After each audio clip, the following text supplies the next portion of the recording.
Right, welcome back to In Good Company. Listen, it's quality today, not quantity, unfortunately. Everyone's deserted us. Some people are on a ferry going over to some place. I don't know why they're going over there to Belgium. I'm not sure what's going on there, to be honest with you. Do you know, Amos, what's going Get on some in Belgium? chocolate. I believe Probably Mr. just John getting some Stones chocolate. hasn't gone over, has he? Mr. John Stones hasn't gone over, someone told me before. Have you heard that? Oh, I've not seen. No, I've not. Oh yeah, That's news well, to he me. wasn't on he's not on the ferry anyway. That's for sure. So I don't know what's happened to him, whether he's injured again. I'm not too sure. But anyway, guys, welcome to In Good Company. As I say, it's not quantity today; it's quality with myself, Bernard, and of course Amos there. So how are you, Amos? What have you been up to today? Anything good? Yeah, just the relentless working. Covering a bit of non-league today. So, Curzon Ashton lost the manager. Steve Cunningham after a really good run of results, actually. So it's surprised to see him go. But other than that, just ticking by yourself.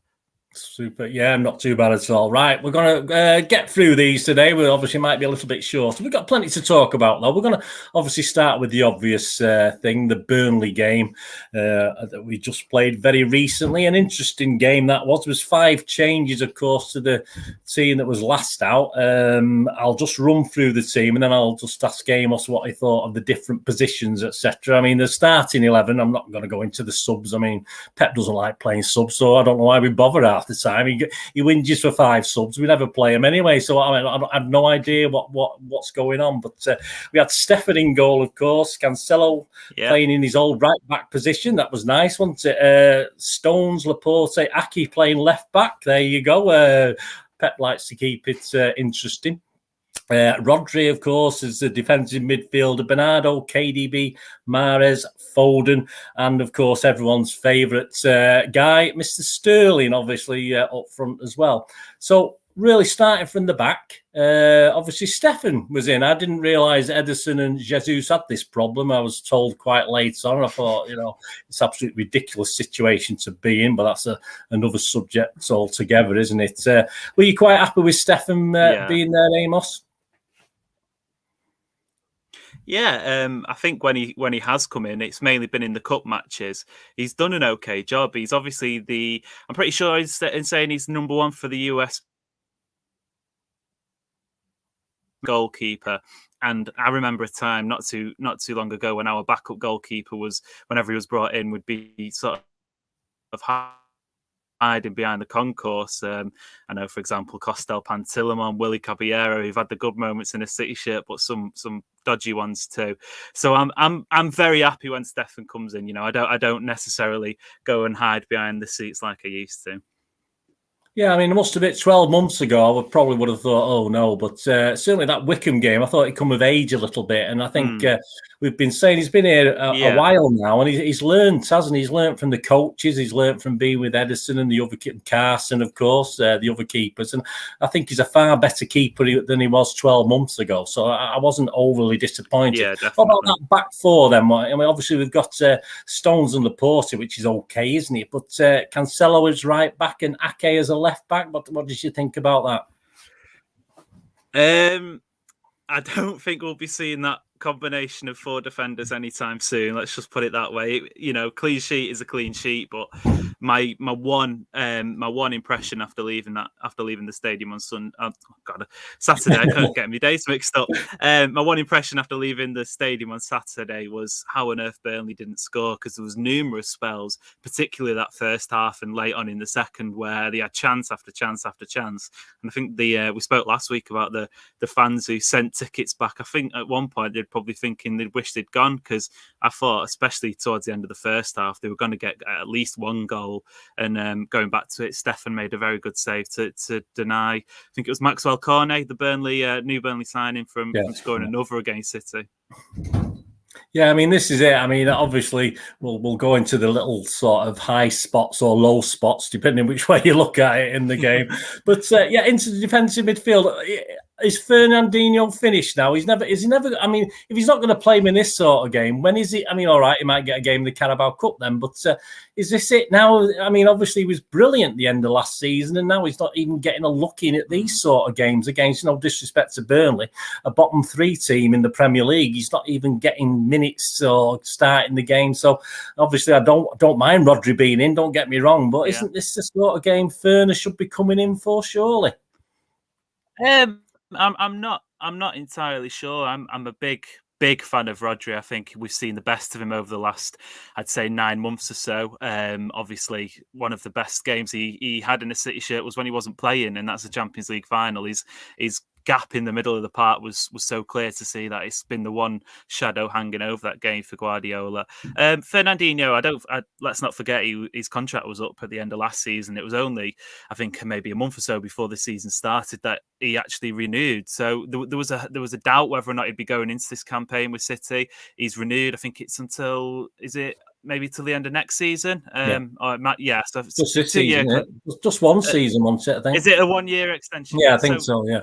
I think the proviso was always going to be that he signs an extension and he's there as experience, and hopefully, I know there's talk linking Declan Rice to the Etihad this week, so it'd be looking like alongside a striker, City target another defensive midfielder in the window. So I think he may be in a bit harsh to not to have started, but he came on towards the end and saw out a game which at one point was looking like it could have been a bit of a headache. Yeah. In front, obviously, there we've got Bernardo and KDB. I don't think there's any problems with them. That pairing, is there really? I think we're both happy with that. I don't think there's any problem. Yeah, one thing I would say again though. I know De Bruyne scored. It seems to be whenever De Bruyne has a bad game, he pops up with a crucial goal. But I especially thought in that period where Burnley were playing well, he misplaced a few passes, and it probably won't be shown to anybody that wasn't at the game because of it wasn't on TV. So you're not going to have seen the full 90 minutes. But there were definitely moments where we've mentioned it a couple of times on this show over the last few weeks where he looked a little bit off it. So as we get into those crucial games coming up, I know Paris Saint-Germain on the horizon and the Manchester derby, I'm just hoping he irons out those mistakes because he is an integral part of the team. Yeah, I mean, he's funny Kevin, isn't he? He sort of can come back in after a break and be fine and play really well, and then sometimes it takes him quite a few games to get himself going. We'll touch on him in a minute anyway, and we'll look at sort of the brief low lights if you like. Up front, mate, this was an interesting trio, wasn't it? Up front, Mahrez, Foden, and Sterling. What are your views on that one? I think if we can take one thing away from it, we shouldn't play together ever again. I think this season they've mainly been the two fall guys in terms of criticisms of City, and it's been, Sterling's not scoring, Mahrez isn't performing, blah blah blah. So to have them on the same pitch at one time was a little bit of a confusion. I really like both of them. I think if we were to lose Sterling or Mahrez, City's attack would be worse off for it, but they just don't necessarily play with the same fluidity that we see other players coming in with. I wanted to see Sterling start. Whether or not that was with Mahrez, I'm not convinced after the performance. But I think they were sort of held together by Foden a little bit. I thought he was the real shining light in that attack, in that trio, and once again having a really good game down the middle. So showing his worth in various positions over the last few weeks. Yeah, I think Burnley set up quite well, didn't they? I mean, I think we could tell quite early it was going to be a different sort of Burnley. I think it's been said it's no good coming to the Etihad, is it, and getting slaughtered 5-0 year in, year out and not changing tactics a little bit, or at least going for it. And I think Dyche has sort of realised, I think last season, if you think of that COVID, the game in the empty stadium, I think Burnley played quite well. I think 5-0 flattered us from my memory. I mean, I'm not the greatest memory, but I'm sure they had 2 or 3 really good chances before perhaps we even scored last season. And what Dyche seems to have done now with he's brought in a couple of players like that Cornet guys in there now who likes to play against us. He seems to have tweaked it a little bit, and they were sort of pressing as a team. They're not overly physical, which they weren't last season, but they're playing much better football. I mean, were you quite impressed with the way Burnley sort of set themselves up? Yeah, I really was. I was actually really impressed with Burnley. By far their best game at the Etihad for, I think maybe going back to the 2014-15 campaign where they drew 2-2, I think I'm right in saying. Danny Ings played. I may have got that wrong, but the last time they got a point at the Etihad, I think that was probably the best performance since then. One shining light for them has to be I forget his name, number 11, Dwight McNeil. Yeah, Dwight McNeil. He was really good. He played a couple of passes. I think he played the ball for the Cornet chance, and he's definitely someone, if they go down, I wouldn't mind City. Excuse me. I wouldn't mind City having a little look at themselves. Well, I think it was quite interesting because if you got the match programme yesterday, the head-to-head was actually KDB against McNeil. And I thought, as you said, McNeil played a couple of KDB-type passes in that game yesterday to split our sort of... I can't really blame our defence for things yesterday. I can't say it was his fault or it was his fault. No. I mean, Cancelo looked as though he was going to get it, and then he didn't. I was in the south stand, so I didn't get a greatest view of it anyway. But it was weird. They seemed to have chances, but I couldn't say, oh, that was Aki's fault or that was Stones' fault or whatever. It was just a weird sort of game where sort of they did get the chances, but they created it. It wasn't really because of errors. It was just really good play by Burnley, which we're not quite used to. No disrespect to Burnley, but let's just have a quick look at the sort of the high points of the game. I mean, obviously, if City go 1-0 up in 12 minutes, you think we're going to control and win the game quite easily, don't you? But can you just sort of talk us through that first goal from our hero, our little magician? Can you just explain that to us? Yeah, it's as if his worth hadn't already been proved enough over the last couple of weeks. He has to once again be the best player on the pitch. He actually started the move himself. I know it was a Foden shot, but I'm sure he'll be wanting an assist for his own goal because nice little work down the right hand side. Plays the ball into Foden. He was really unlucky not to have got the goal himself. It was a great save, and as soon as Pope made the save, I was thinking, oh no, here we go again, another goalkeeper at the Etihad, lower side, performing absolutely out of his skin. But then obviously Bernardo does really well actually to follow it in. A lot of players probably don't necessarily are not necessarily alive to that ball in that area. And I did think at first potentially there might be a shout for offside, but there was a man near enough on the line, which means he could, from about 1 yard out, absolutely lever it into the net, which probably wasn't needed, but he just wanted to make sure. Well, he made sure he put his foot through, he put his laces through it as Phil Foden did the other one. He put his laces through it from about 2 yards out, which is fair enough as long as it hits the back of the net. That's no problem. But I think Cancelo was quite heavily involved as well early on in that. He had a block shot and then he played a really nice ball through to Bernardo, who then obviously put it across to Foden and it ended up back with Bernardo. So all credit to Cancelo. I thought defensively was pretty inept, but going forward again, I thought was really good on the right side. As we've seen a lot this season, haven't we? Yeah. He's clear. He's almost like a winger being forced to play it right back. I mean, I've given up now. I like my left backs to be left backs, my right backs to be right backs. But I know it's never going to happen under Pep, so I have to accept it gracefully now. I'm not used to it, but I have to accept it. That if they go forward and do well, midfielders are left backs. And if they create chances, that's all. I can't whinge if we let goals in because he's doing what Pep wants him to do. But there you go. But I think you touched upon it before, McNeil. 22 minutes.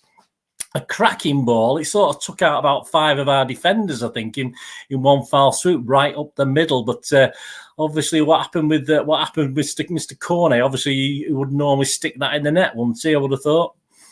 Yeah, he scored 3 goals in 2 games for Lyon a couple of seasons ago in the Champions League against City, and as soon as I saw his name on the Burnley team sheet, I thought, "Oh no, here we go again. He's gonna turn up and get his first goal for the club against City." But again, Stefan, I can't fault him at all. Going back to the point on Stefan as well, I think Saturday showed us that the Man City DNA, if you like, is really ingrained into all players in all positions. Because if you hadn't necessarily known Ederson wasn't playing and you just seen the highlights, say from a bird's eye view camera, you'd have probably thought it was Ederson in net, given the way he played. And I was really impressed with the way he managed to snuff that out.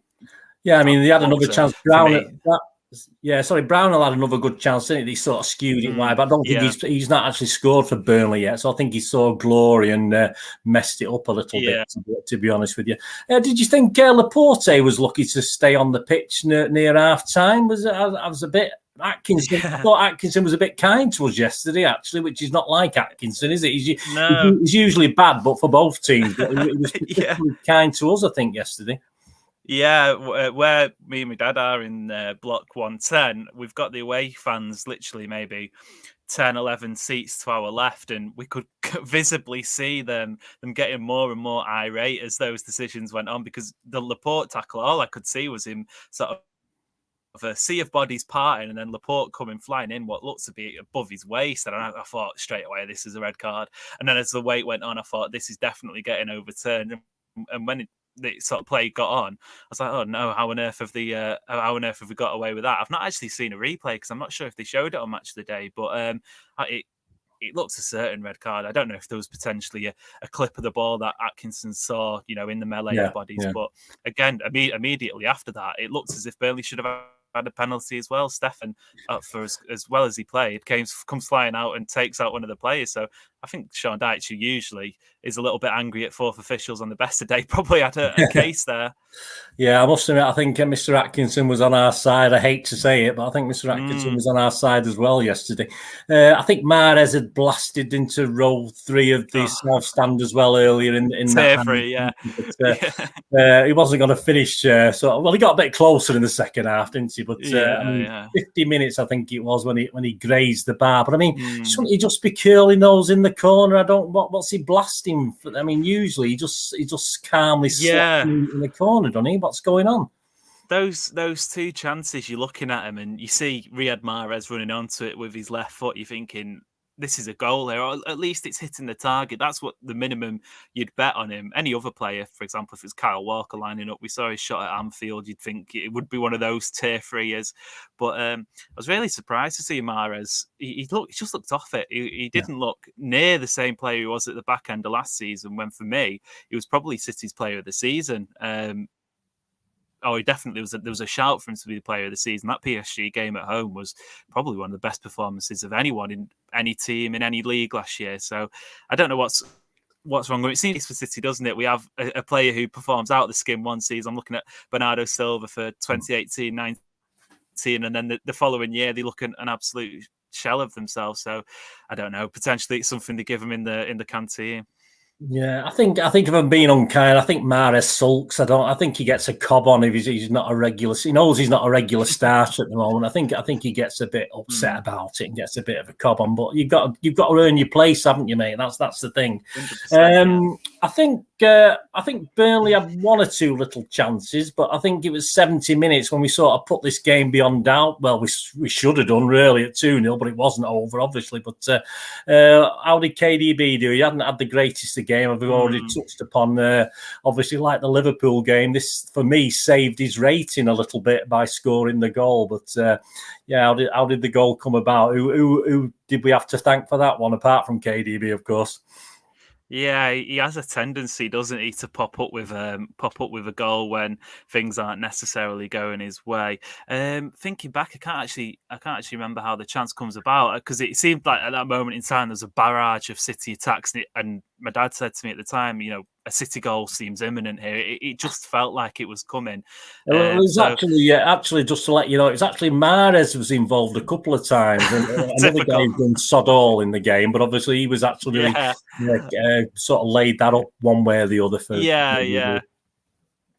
So our man Mahrez, after 69 minutes of near enough nothingness, pops up with a crucial assist. But it felt like the pass score, I thought, at that time. I think if you're going into the game, you'd have had a handicap of maybe City 2 goals and whatnot. So that's why I think Burnley can be very much pleased with the performance.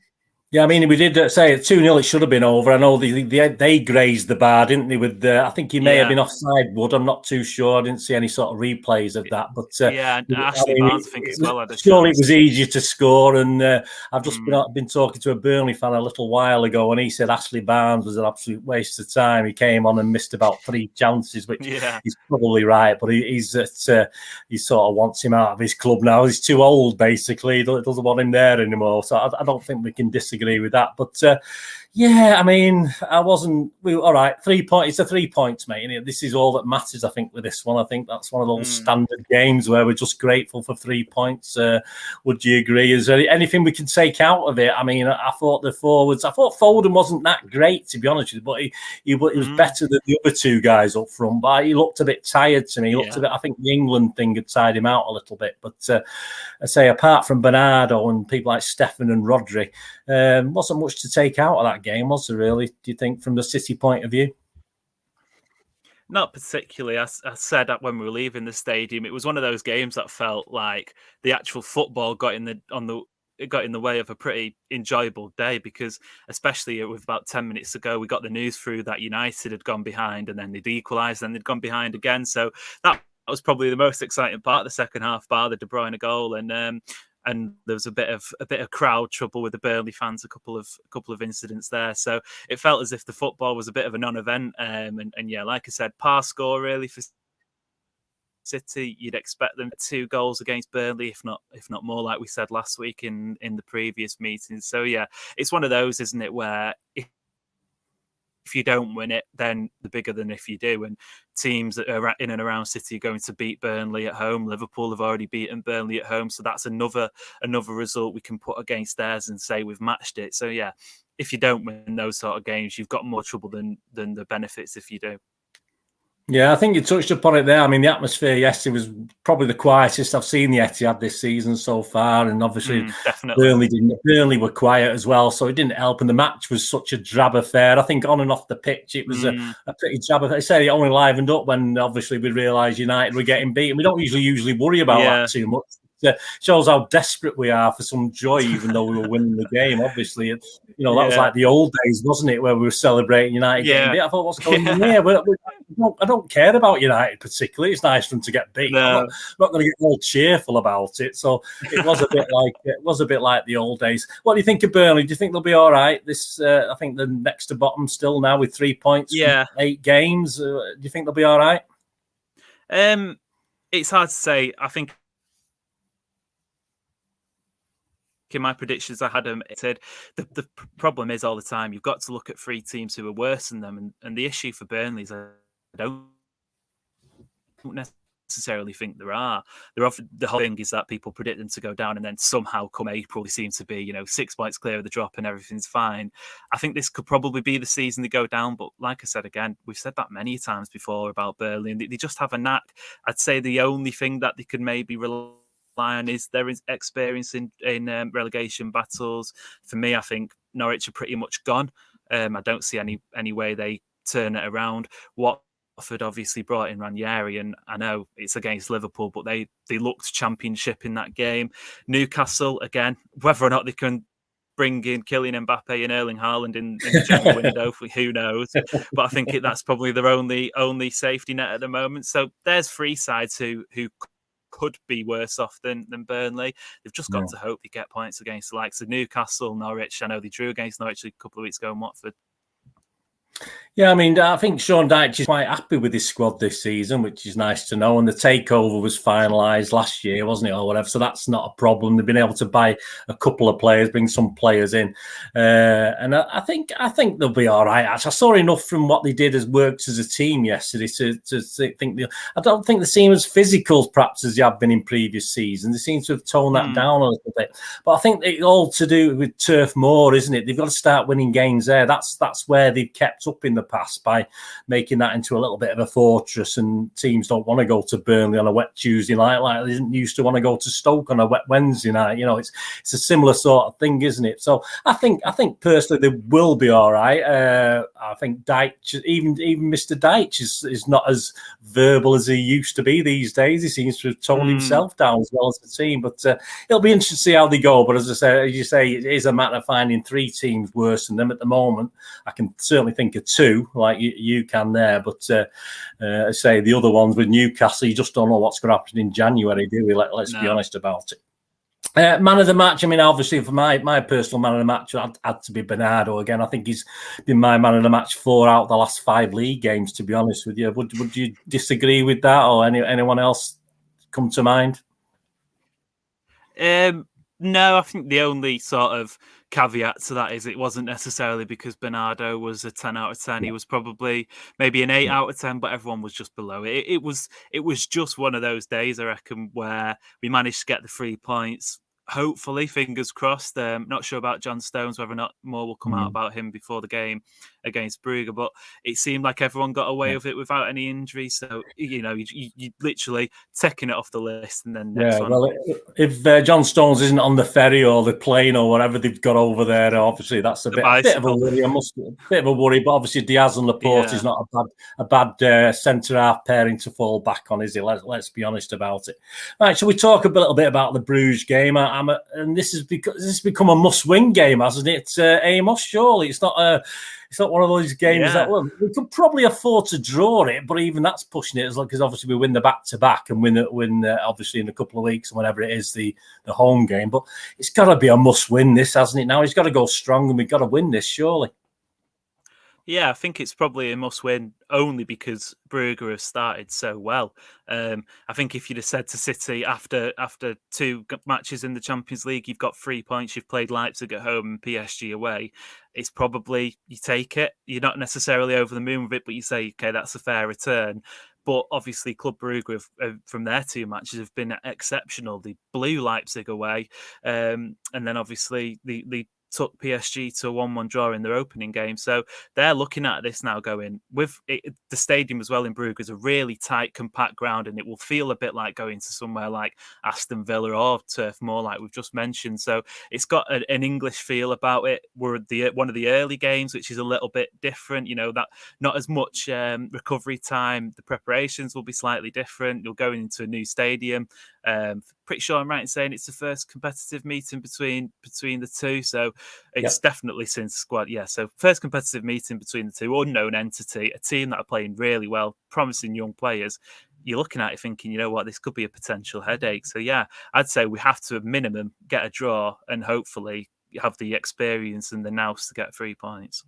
Yeah, I mean, they're doing well in their own league as well. All right, they won it last season. They're only in second spot at the moment to a team I've never heard of. I can't remember the name of them now. I've never heard of the guys, but they've won 6, drawn 4, and only lost 1 game so far in the league. So that form they showed against, and to be honest, that PSG game, it could have gone either way. They could have won it. Yeah. PSG could have won it. Could have been 2 wins from 2, yeah. What worries me though, Amos, and it happens with City, it's happened a few times, and their fans are called, officially by the club, are called the 12th man, because even though, as you said, it's only a small, compact ground, the fans are tremendous. I don't think you'll hear much of the City fans tomorrow night. It'll just be constant Bruges fans singing all the time. And what worries me about City, we've done it before in these European games. We seem to be a bit like going to Anfield, where we seem to be a little bit a rabbit, in the headlights, where we're a bit shaken. And when we go to these games in Europe, it doesn't matter if it's 24,000 or 34 or 64,000. We do sometimes a little bit slower getting going. I'm a bit worried about tomorrow that we need to keep it tight at that start, because I'm sure they're going to come out all guns blazing. That does worry me just a little bit. Am I being too pessimistic, or do you think we've learned from experience now? We're not going to be that sort of nervous little child that we've seen so many times over the past 10 years when we played in Europe on certain occasions. No, I think it's a great point. For me, what is probably City's worst Champions League campaign is the 2012-13 season, when we had Real Madrid, Borussia Dortmund and Ajax in the group. And those 3 teams are teams who, maybe bar Real Madrid, who at the time had a bit of more vocal support than they do now, but they're not notorious in Europe, but definitely Dortmund and Ajax, we were absolutely sort of sent into a shell in those games. And I know it was under Mancini, we've had new managers, new players and whatnot, but it seems that sort of same City-itis, if you like, typical City. How many times have we said it? Where these really boisterous crowds really get at City and get in our faces. We had probably one of our best seasons the history of the club last year when the stadiums were shut and we were behind closed doors. And I don't think we can underestimate that, because we went to PSG and we went to Dortmund, where the supporters usually would be. We saw what they did the other week when we played PSG. It was a completely different game when the stadiums were shut. And I think City would probably enjoy playing on the training ground week in, week out, because they can then get the passing patterns going, and it's a more sort of flaccid affair, and the movement can come and the fluidity can come from that. And I really wouldn't be surprised. I don't know, a 1-1 or maybe sneak a 1-0. Starting fast will be crucial for City. I'll say that.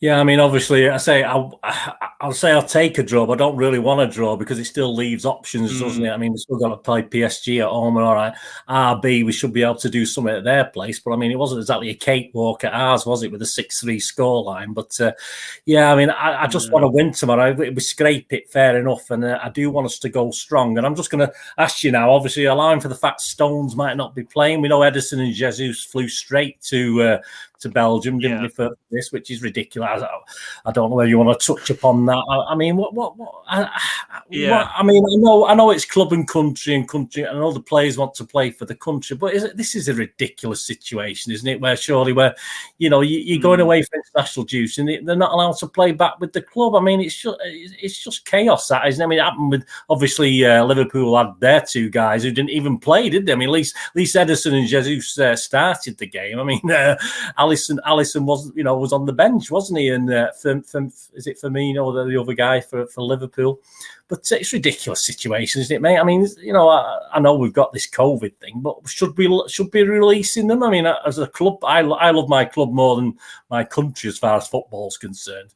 So am I being wrong there? Do you think it's totally fair that obviously they miss a game for us because they're playing for the country? It can't be right, that, surely.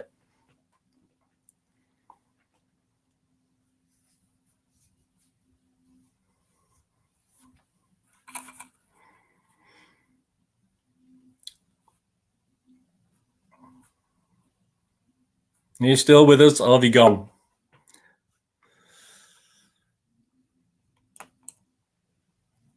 Are you there, mate?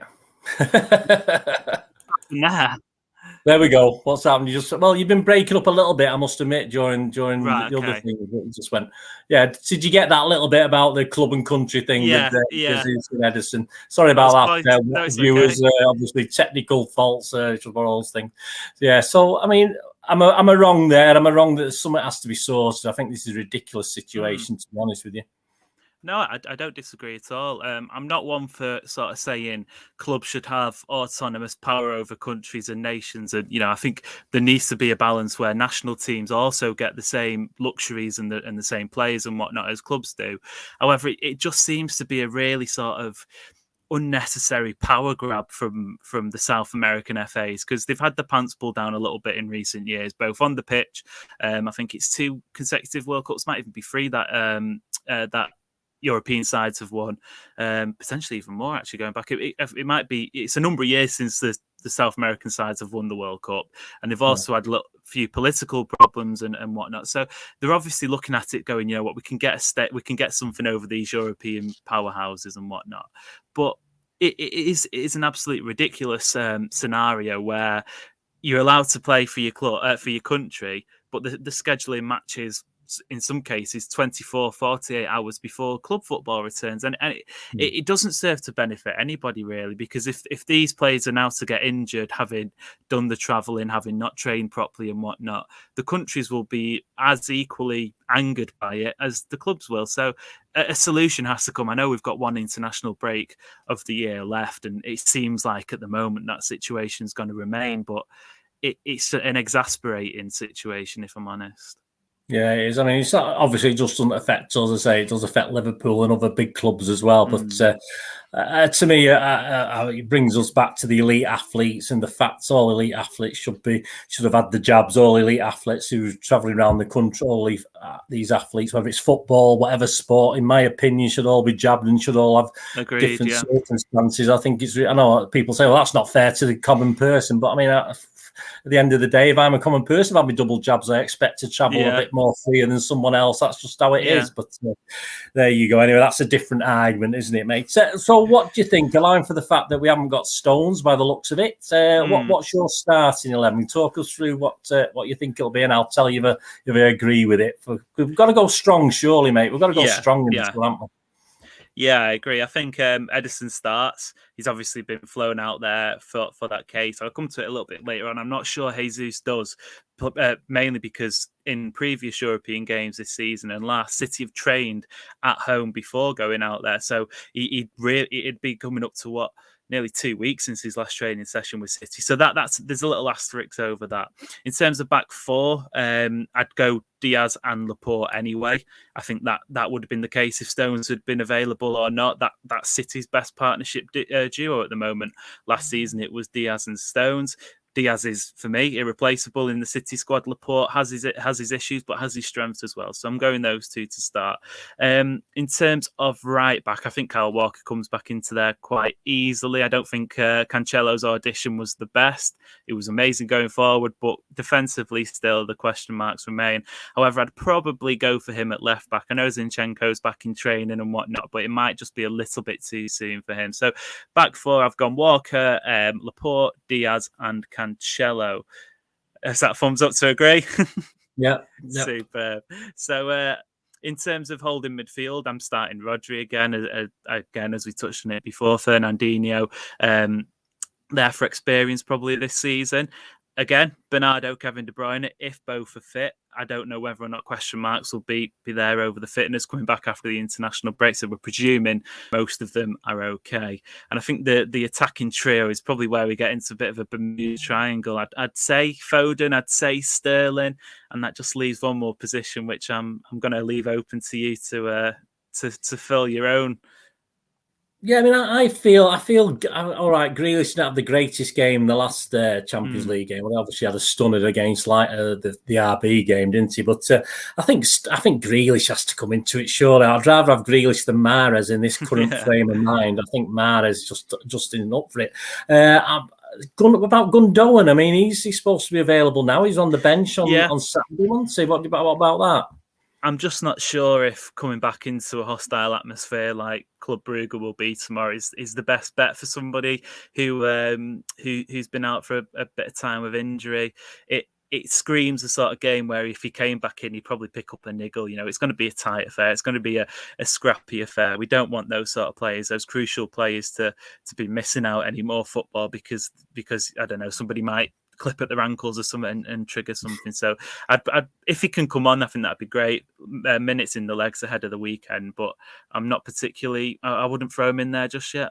I mean, personally, I would rather see Jesus in there than Sterling, to be honest with you. I don't think Sterling has done anything at all to warrant picking in for any big game at the moment, to be honest with you. I think Jesus probably has, and obviously we're a bit stuck now, aren't we? No Torres for however many weeks. We're gonna miss old Torres, which is a shame. I think Delap back in training now. Is he back with the first team squad? Yeah, I mean, obviously, but I mean, presumably he's got to be on the bench. But yeah, as I said, apart from Sterling, I'd probably put Jesus in there, and obviously Grealish then.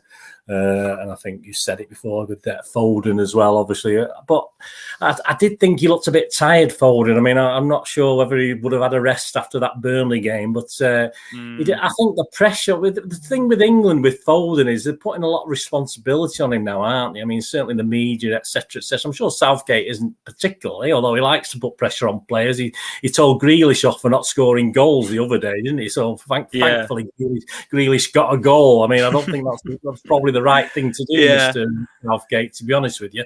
Don't tell your players, you played so many games, you're not scored yet, mate. I mean, that doesn't normally work, but fortunately it did, and we were playing a pretty rubbishy team, so that helped as well. But yeah, I'm a bit worried about Foden because as I said, he wasn't the worst of the front three against Burnley, but he certainly wasn't the old Phil Foden we know, and he sort of was stuck out on that left a lot. If you look at the heat map, he was sort of stuck on there. He didn't roam around as much as he normally would in a game. You know, he didn't come inside that much. So I do worry he's a little bit tired, but obviously, hopefully he's key, I think, in European games these days, isn't he, Foden, do you think? even if he's 90%, would you play him, or is there anyone else you could bring in to do? I mean, apart from Gundogan, I mean, we're a bit stuck out. I mean, can't bring Cole Palmer in yet, can we? Surely, but we can play him for 10 minutes and send him over the road to score a hat trick. Yeah, stuff for like the youth team. Yeah, that was brilliant. Yeah, is there any young lads that you think are borderline for this game and the next game we're going to talk about? I mean, any of these young lads you might be thinking with the injuries that might happen with Chris? Obviously Christmas is going to be upon us soon, isn't it? They say it's obviously that team for put Palmer on the bench for this one, presumably, because you have about 20 players on the bench for Champions League games, don't we? But I reckon so. Yeah. I reckon. Say Foden wasn't up to it, mate. What would you do on that situation? Would it just be a matter of bringing Gundogan in? Is that all we could do? I'd probably think the midfield three then would be Rodri, Bernardo, De Bruyne, and then you'd look at bringing in Mahrez and Sterling again, which the poisonous duo from the weekend that left nobody in any confidence. But I would just be really wary of Gundogan. He's had a lot of niggles and a lot of injuries and a lot of different injuries, I think, which is the problem as well. It's not, say, for example, someone like Harry Kane, whose injuries seems to be repetitive and similar. It's similar problems. Gundogan's had problems literally all over his body. So I can just imagine, it may be wrong. City could be 2-0 up after 20 minutes and we're looking at it going, it's a lovely, comfortable European away match. But I can only see one game, and it's where the crowd are hostile, the match is scrappy, and there's maybe 1 or 2 goals in it. Yeah, I mean, I have to agree with you. I don't think I'll be happy with a 1-goal margin. As I say, I won't particularly be happy with a draw, but I could easily see a draw. But I think we've got to work hard in this one. This is the thing, because I don't think Bruges are that great on the ball. They do the sort of pass. The pass completion rate isn't fantastic, isn't it? Looking at some of their recent games, it's not brilliant. So I think if we can sort of turn it round on them, we'll be okay. But like you, it's going to be a very interesting game. I mean, from a neutral's point of view, I'd love to be a neutral watching it. I hate being a City. I don't want to be a City fan watching it, because obviously I'll be a bit.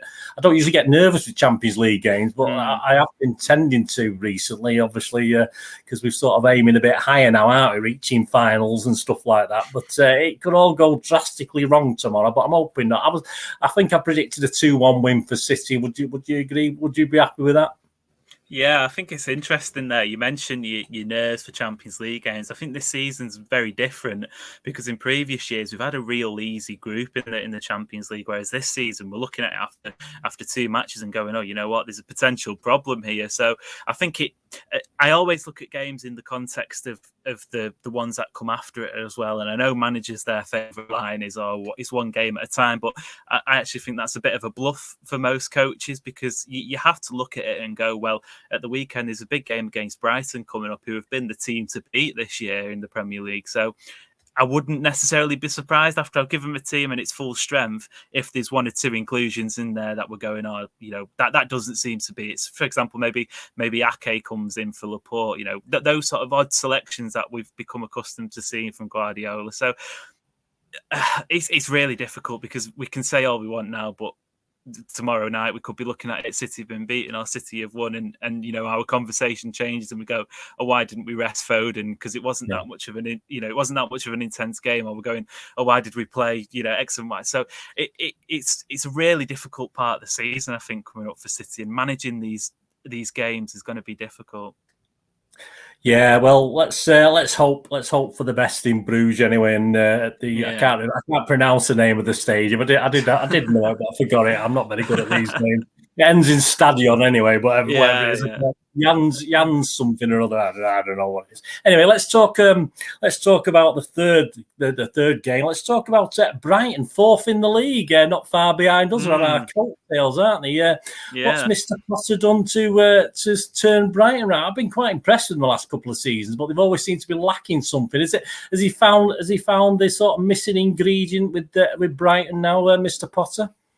Yeah, it's bizarre, actually. Their issue has always been scoring goals, and that's the problem. If you look at their expected goals stat, that's always been the issue and the asterisk over their heads. But this season, they've actually not produced that many chances compared to last season. They've just been more clinical, and they've been able to spread the goals around the squad where they haven't in previous games. And one thing that they've really managed to do is turn the Amex into a proper fortress. So I remember just a couple of weeks ago that Arsenal game, the rain was bouncing down on the south coast. It was a early autumn evening. The floodlights were on, and you thought, how on earth Arsenal have got away here with a point was remarkable, because it looked like a real tough test. And I think that's going to be similar for City on Saturday. It's a 5:30 game. It's what, billed as the star fixture on the Saturday. So we're again speaking about another crucial game, and we might actually be looking back at the Burnley one that we've had this weekend as a bit jealous that it's not going to be as easy as that. Yeah, I mean, I'm there on Saturday. I've never been to the Amex before, so last time I went to Brighton, it was a Goldstone ground back in the 80s. So there you go. That's my experience, and obviously I met a couple of times at Wembley, of course, when we played at Wembley a couple of seasons ago. But I mean, they've scored 8 goals in 8 games. Not prolific, obviously, by any means, but it's the fact they've kept, they've only let in 5. That's the big difference, I think, isn't it?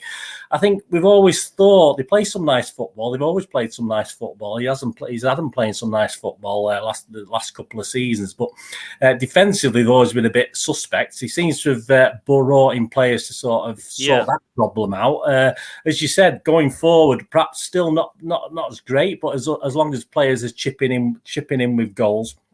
But I think what worries me a little bit, I'm not going to predict a team. I think it's too far away and too hard to predict a team at this point in time.